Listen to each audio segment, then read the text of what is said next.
All right, how do you feel about the sales cycle? I hope you feel great and you feel prepared and ready to take on this next step.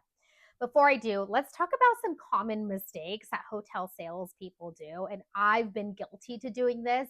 The first one is not asking for the budget. It is so easy to get caught up in the sales process and talking to your customer and just spitting out a rate. Actually, you may find yourself offering a rate before you even find out the budget. Stop, pause, find out exactly what their budget is. Now, there's clients out there who say, well, I don't know, I'm just shopping around.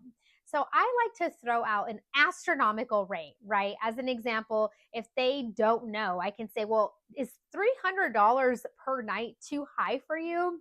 At that point, you'll find out what that number is when you start throwing out an overall budget number. So, as an example, if it's a group coming in and you're trying to work with their budget, try to give them an overall range of what that spend is going to look like and let them know that you're willing to work with them, that you are there to negotiate and to help them, that you really want their business, and try to work with them on finding out what that number is. So, the common mistake is not asking for a budget.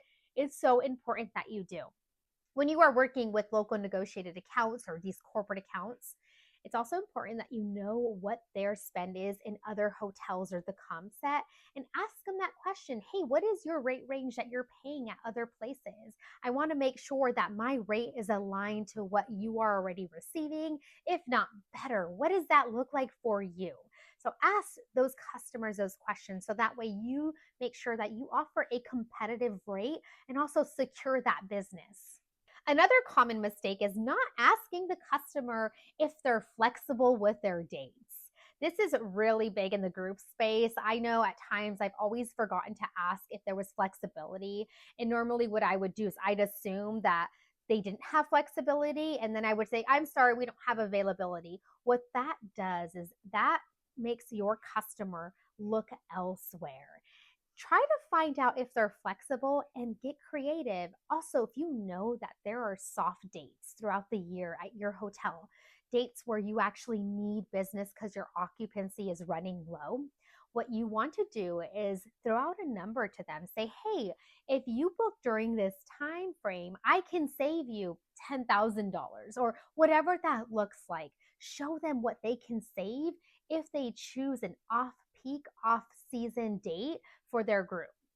The third common mistake is not connecting with your customers.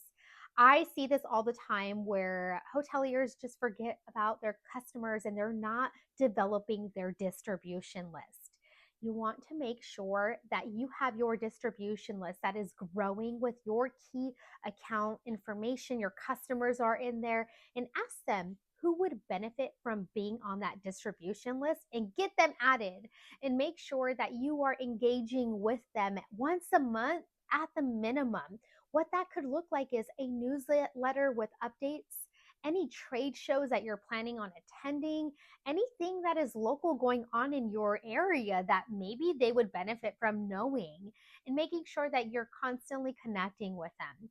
Another way as well is trying to share any group discount, maybe promotions that you have in the future if they stay within a date range, ensuring that your customers have this information so you stay top of mind, because out of sight, out of mind. So if your customers don't know you exist, then they're going to end up choosing a competitor who is more engaged.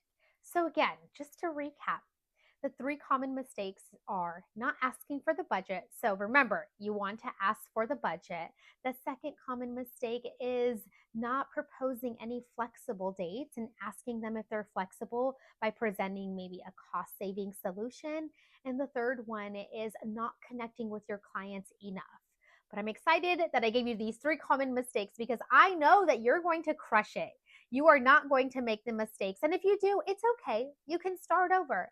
But I believe in you so much, and I'm excited to share with you this next section on what we're going to be discussing around your CRM and how important it is to keep track of your customer information and communication. Stick around for this next section.